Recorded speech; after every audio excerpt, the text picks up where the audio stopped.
वासुदेवाय। ओम नमो नारायण। ओम नमो भगवते वासुदेवाय। ओम नमो नारायण। ओम नमो भगवते वासुदेवाय।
और लो विष्णु का नाम और जपो उसकी माला।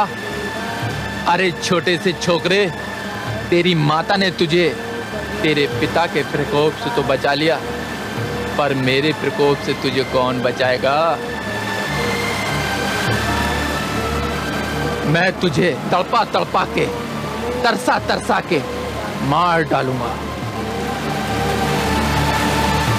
तेरे विष्णु ने मेरे तन के 2 टुकड़े कर दिए थे। मैं उसके किसी भी भक्त को चैन नहीं लेने दूंगा।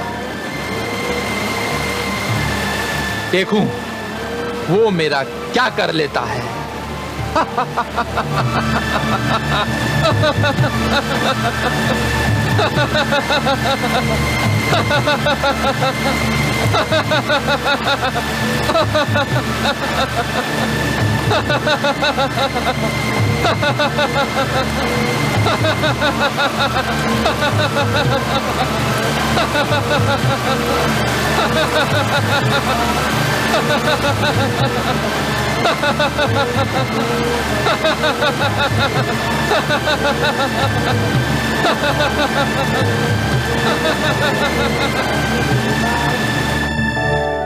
देखा आपने कमल नयन, स्वर भानु आपकी शक्ति को ललकार रहा है।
मेरे प्रिय मित्रों, हम आ गए मित्र, हम आ गए।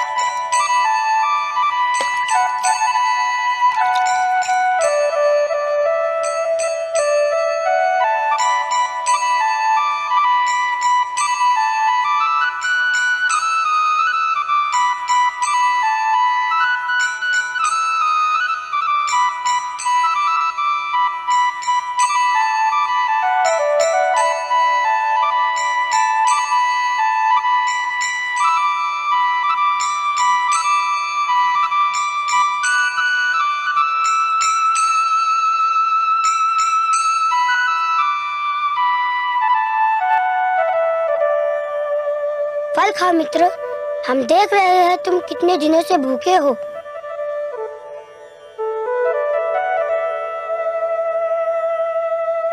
रुक क्यों गए, खाओ ना। नहीं मित्र, मैं ना खा सकूंगा। क्यों? मैं जानता हूँ कि मेरे राजभवन छोड़ने के उपरांत मेरे माता ने भी आज तक भोजन को हाथ न लगाया होगा।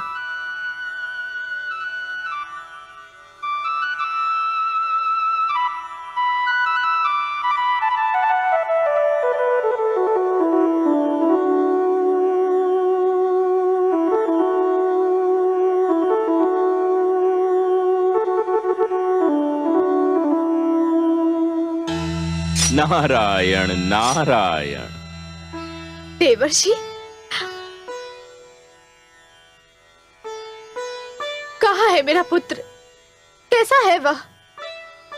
पुत्री, तुम्हारा पुत्र इस समय सत्य मार्ग पर है और सर्वथा वैसा ही है जैसा सत्य मार्ग का पथिक होता है। तुम उसकी चिंता मत करो। मैं तो केवल यह कहने आया हूं कि तुम अब भोजन कर लो। कैसे कर सकती हूँ मैं भोजन, जबकि मेरा पुत्र भूखा प्यासा होगा? कौन देगा उसे अन्न जल? वह तो उसे प्रकृति ने दे भी दिया है, पर तुम तो जानती ही हो पुत्री कि तुम्हारा पुत्र कैसा हठी है। वह उस समय तक अपने मुख में अन्न का एक दाना भी नहीं डालेगा जब तक उसकी मां भोजन नहीं कर लेती। यदि तुम चाहती हो कि वह भूखा न रहे तो जाओ, भोजन कर लो।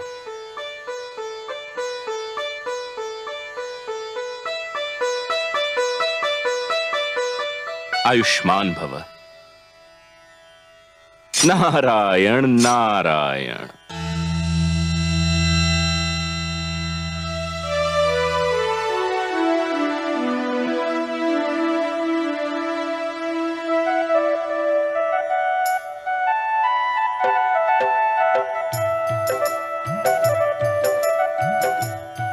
अरे अभी तो तुम कुछ भी खाने को तैयार नहीं थे, अभी बिना किसी के कहे खा रहे हो।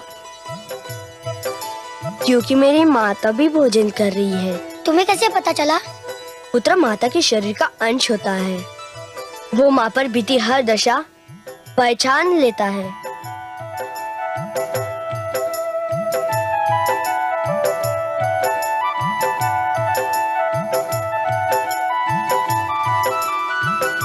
धन्यवाद मित्रों, तुमने आकर बहुत उपकार किया।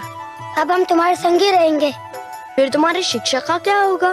नहीं चाहिए हमें वो शिक्षा जो वहाँ दी जाती है। परंतु ये भी सोचा है, तुम्हारे इस प्रकार गुरुकुल से चले आने के कारण हमारे गुरुजन शंडा और अमर का क्या होगा?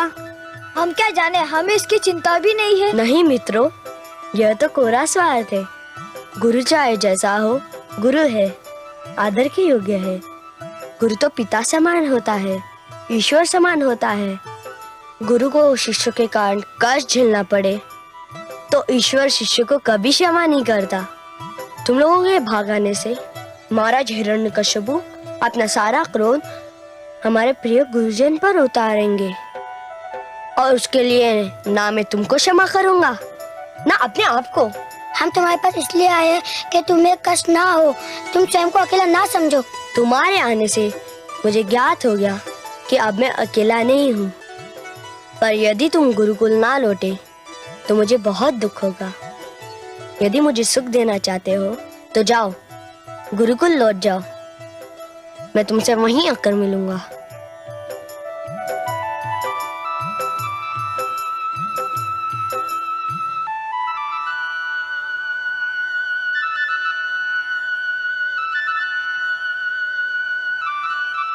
दुआई है भगवान, दुआई है, दुआई है भगवान, दुआई है, दुआई है भगवान, दुआई है, दुआई है भगवान, दुआई है, दुआई है भगवान, दुआई है। क्या हुआ? क्या हमारी प्रिय प्रजा को किसी ने सताने का साहस किया है या किसी दुष्ट ने उसे कष्ट पहुंचाया है?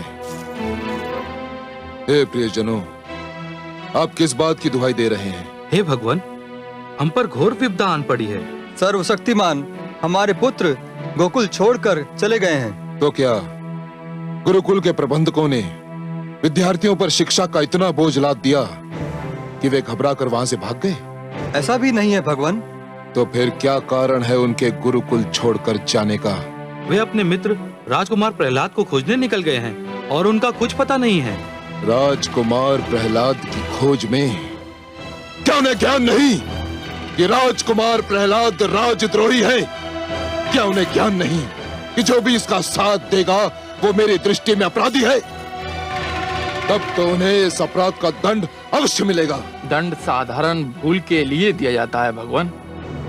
इन बालकों ने जो किया है वो भूल नहीं है, अपराध नहीं है, खुला विद्रोह है।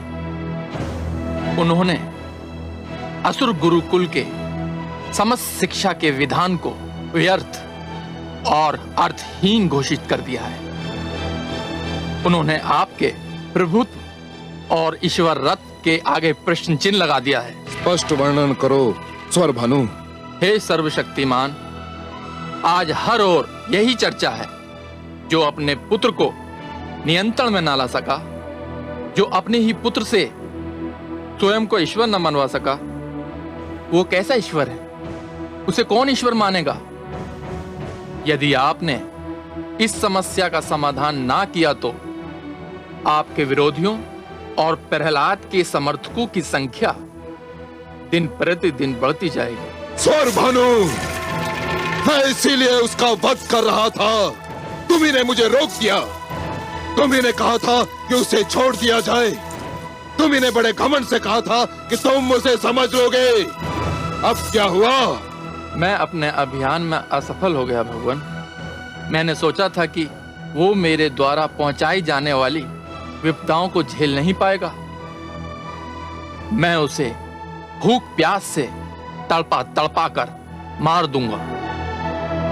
किंतु ना जाने वो किस धातु का बना हुआ है। सारी विपदाएं झेल गया, किंतु उसने विष्णु का नाम लेना नहीं छोड़ा। मैं जानता था कि मेरे मूर्ख पुत्र के मन को जो विष्णु नाम का रोग लगा है, उसका उपचार उसकी मृत्यु के अतिरिक्त और कुछ भी नहीं है। उसके इस भयंकर रोग को केवल उसकी मृत्यु ही समाप्त कर सकती है, केवल उसकी मृत्यु। सेनापति अश्वमित्र, आज्ञा भगवान। जाओ और मेरे मूर्ख पुत्र को ढूंढकर उसे एक बार फिर मेरा आदेश दो कि वो मुझे ईश्वर मान ले मुझे ईश्वर। और यदि इस बार भी वो ना माने तो उसे रस्सियों से बांधकर किसी ऊंचे पर्वत के शिखर पर ले जाओ और उसे वहां से इतने बलपूर्वक नीचे फेंको कि उसकी हड्डियां चूर चूर हो जाएं। जाओ। आपकी आज्ञा का पालन होगा, किंतु हे सर्वशक्तिमान, मुझे कुछ पता नहीं कि राजकुमार प्रहलाद कहाँ होंगे, कहाँ मिलेंगे। मैं उन्हें ढूंढूं तो कहाँ ढूंढूं? मैं जानता हूं कि वो कहाँ है। सेनापति, मेरे साथ आओ, मैं तुम्हारा मार्गदर्शन करूंगा।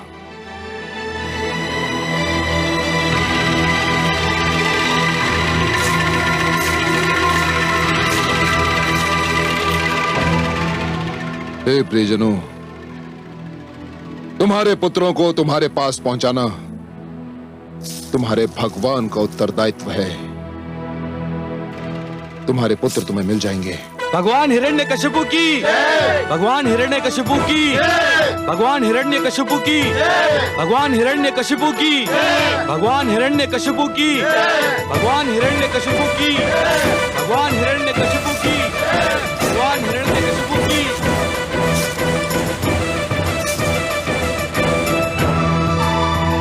महारानी जी, महारानी जी,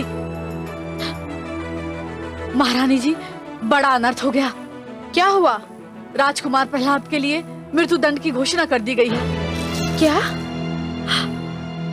महारानी जी, भगवान हिरण्यकशिपु ने आदेश दिया है कि राजकुमार को बांधकर पर्वत की चोटी से नीचे फेंक दिया जाए।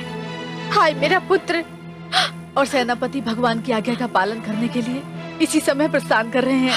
नहीं, नहीं!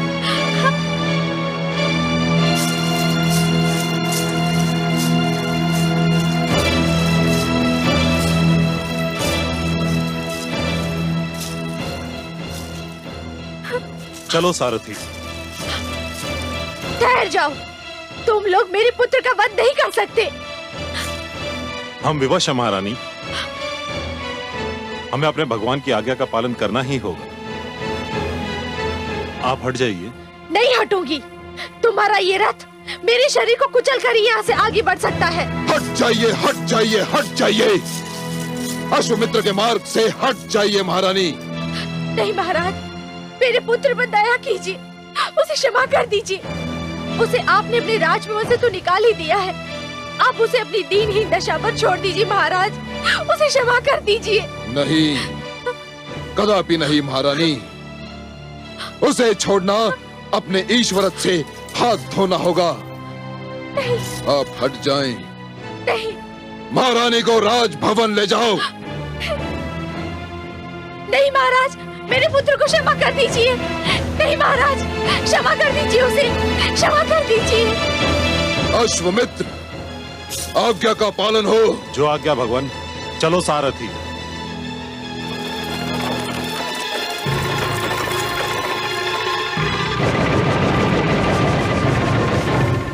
ओम नमो भगवते वासुदेवाय। ओम नमो भगवते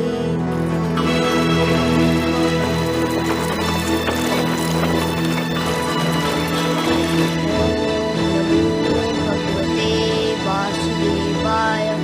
ओम नमो भगवते वासुदेवाय। ओम नमो भगवते वासुदेवाय।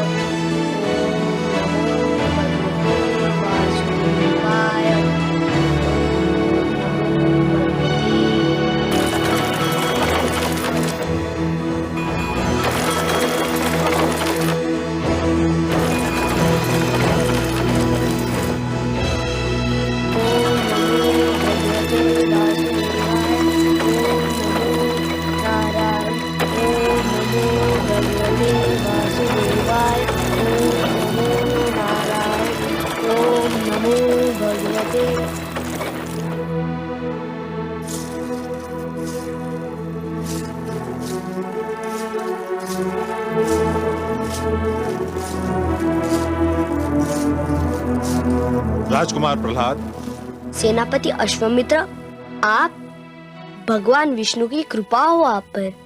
कैसे कष्ट किया? मैं भगवान हिरण्यकशिपु के आदेश से आया हूँ आपके पास। आपका स्वागत है सेनापति। क्या संदेश लाए हैं आप? मैं ये संदेश लाया हूँ कि आप हमारे भगवान हिरण्यकशिपु को अपना भगवान मान लें।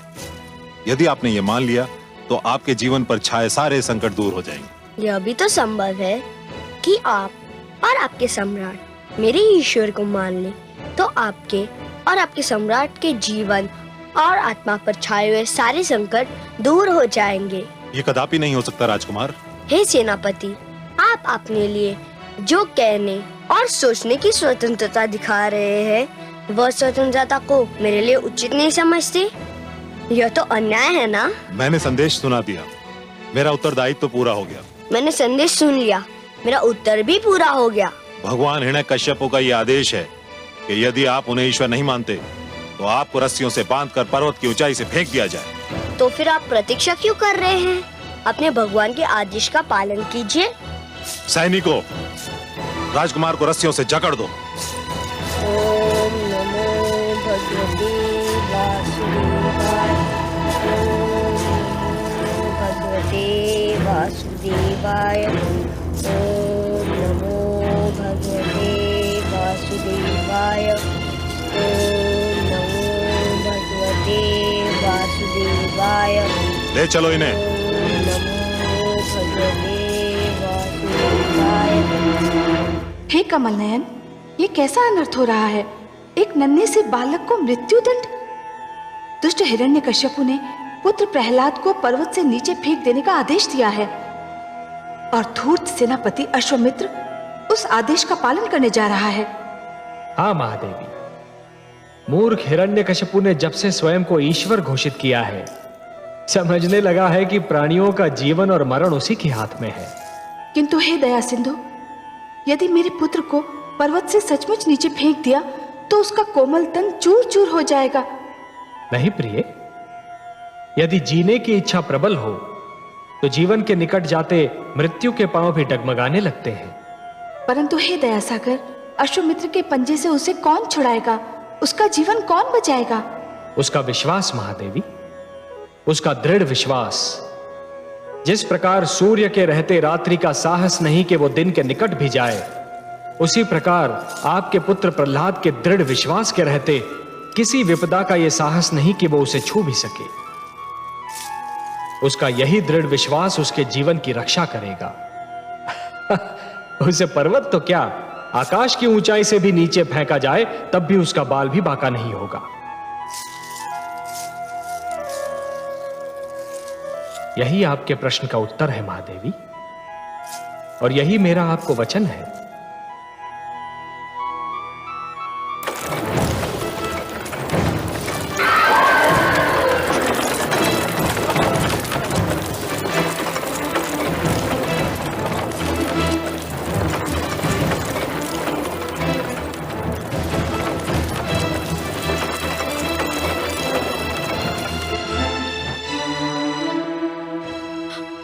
विष्णु, अब तुम ही कुछ करो। मेरा पुत्र तुम्हारे नाम पर न्योछावर हो रहा है। उसे तुम्हारा नाम लेने का दंड दिया जा रहा है। मैं क्या करूं? क्या करूं मैं? नारायण नारायण। हे देवर्षि, मैं क्या करूं? मेरे लक्ष्मीपति को पुकारो, उनसे सहायता मांगो। मैं कहां जाकर उन्हें पुकारूं? मेरे स्वामी ने तो उनके सारे मंदिर ध्वस्त कर दिए हैं। मैं कहां जाकर विष्णु से अपने पुत्र का जीवन बचाने की मांग करूं? पुत्री, मेरे लक्ष्मी नारायण को पुकारने के लिए किसी मंदिर में जाने की आवश्यकता नहीं है। वे तो सर्वव्यापक हैं, हर ओर रमते हैं, हर कण में बसते हैं। तुम्हारे पति ने यदि मूर्खतावश उनके मंदिर उजाड़ भी दिए हैं, तो भी एक मंदिर तो ऐसा है ही जिसे कोई नहीं उजाड़ सकता। कहां है वह मंदिर देवर्षि? तुम्हारे मन में पुत्री। मन का मंदिर तो मेरे नारायण का सबसे प्रिय बसेरा है। उन्हें यही मंदिर प्रिय है। निराश मत हो पुत्री, उन्हें अपने मन से पुकारो, वो तुम्हारी पुकार अवश्य सुन लेंगे। नारायण नारायण। हे लक्ष्मीपति, हे दया निधान, हे कृपा सागर, मेरे पुत्र अपने भक्त प्रहलाद की रक्षा करो। ओम नमो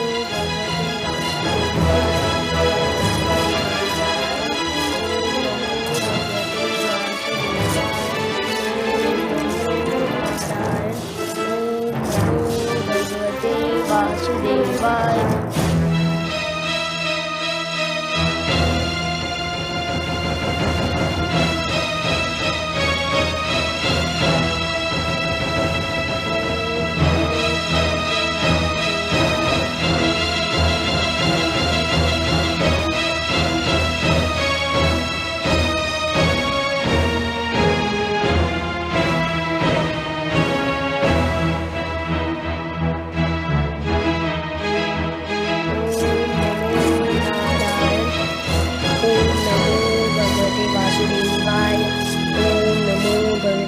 राजकुमार प्रहलाद, मैं आपसे अंतिम बार पूछता हूँ, आप हमारे भगवान हिरण्यकश्यप को अपना ईश्वर मानते हैं या नहीं?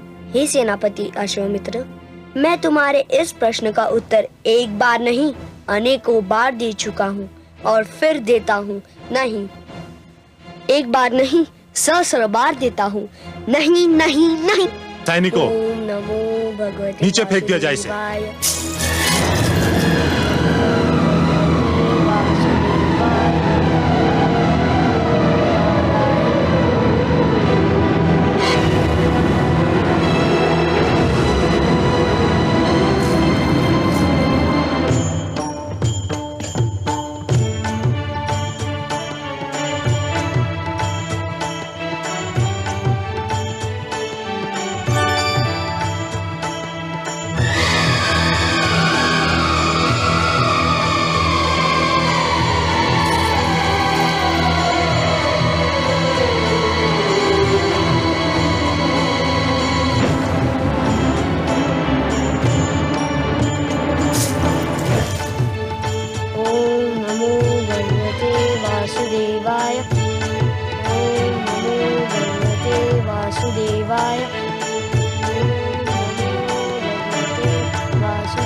कमल नयन, ये क्या किया आपने कमल नयन?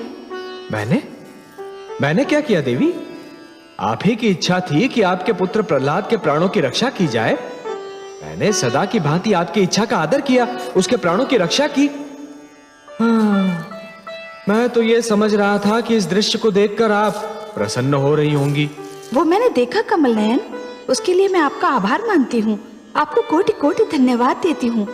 परंतु हे कमल नयन, आपने मेरे पुत्र प्रहलाद को मृत्यु के एक द्वार से निकालकर दूसरे द्वार में छोड़ दिया है।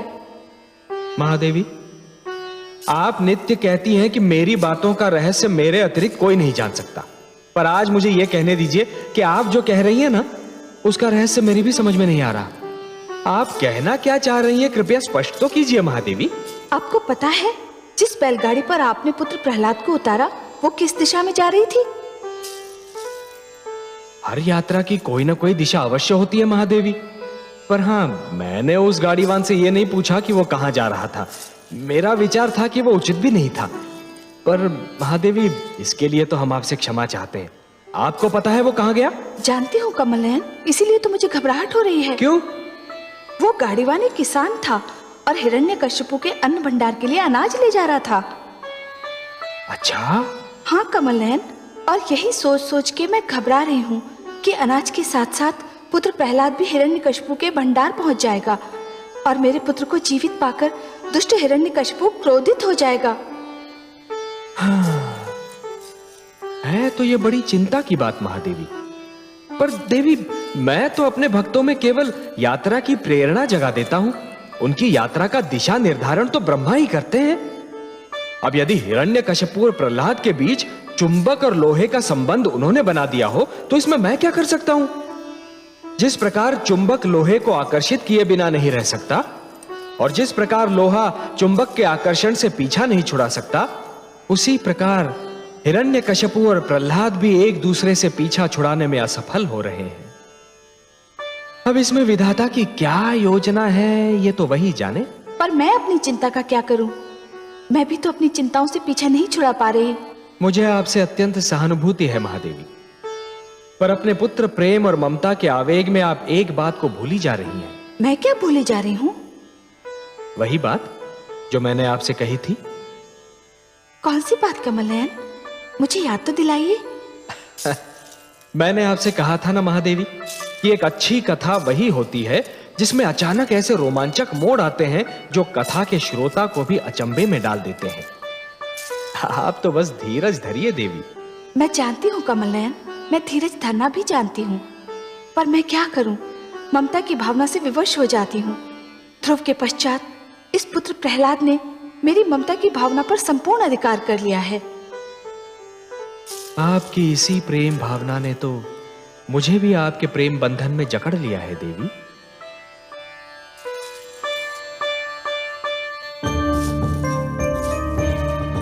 अश्वमित्र कहां रह गया? अभी तक नहीं आया। कहीं ऐसा तो नहीं कि प्रहलाद के बदले स्वयं उसी को मृत्यु आ गई हो? नहीं। क्या वो भूल गया कि मैंने उसे आदेश दिया था कि प्रहलाद की मृत्यु का समाचार शीघ्र अतिशीघ्र मुझे सुनाए?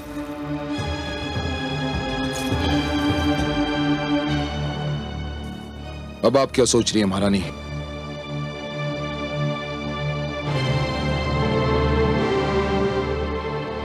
मैं ये सोच रही थी, क्या इतिहास ने आपसे पहले कोई ऐसा पिता देखा होगा जो अपने ही पुत्र की मृत्यु का समाचार सुनने के लिए इतना व्याकुल है? पुत्र कहाँ था वो मेरा? बैरी था, शत्रु था वो मेरा। था से क्या अर्थ है आपका स्वामी? था क्यों कह रहे हैं आप? था इसलिए कह रहा हूं महारानी कि मुझे पूर्ण विश्वास है कि वो अब तक मृत्यु को प्राप्त हो चुका होगा। नहीं, नहीं, नहीं।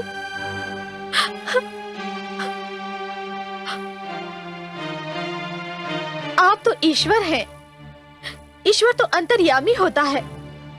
आपको तो पहले से ये ज्ञात हो जाना चाहिए था। महारानी, भगवान हिरण्यकशिपु की जय हो।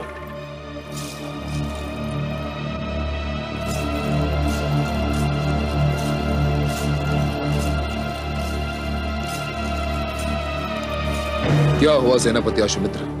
भगवान, मैंने आपके आदेश का पालन कर दिया। शुभ समाचार, अत्यंत शुभ समाचार।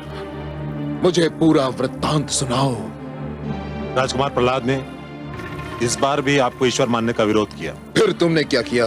मेरे आदेश पर सैनिकों ने उसे रस्सियों से जकड़ दिया। फिर उसे एक ऊंचे पर्वत की चोटी पर ले गए भगवान। फिर उन्हें उस ऊंचे पर्वत की चोटी से फेंक दिया गया भगवान। सुंदर, अति सुंदर।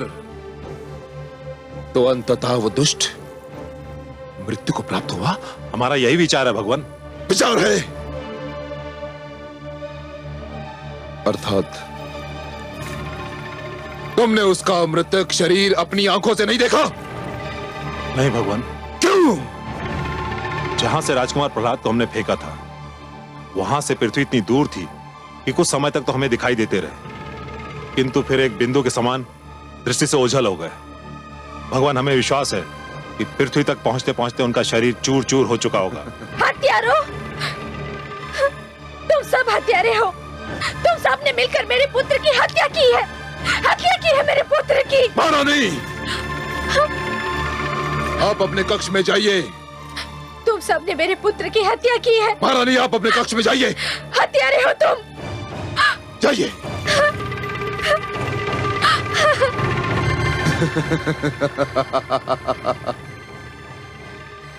मारा गया, मारा गया। मेरा बैरी और विष्णु का अंतिम भक्त भी मारा गया। अश्वमित्र, सारे राज्य में घोषणा कर दो कि मैंने अपने पुत्र को राजद्रोह के अपराध में मृत्यु दंड दे दिया। इस संसार को भी बता दो कि मैंने न्याय की मर्यादा के लिए अपने पुत्र के भी प्राण ले लिए।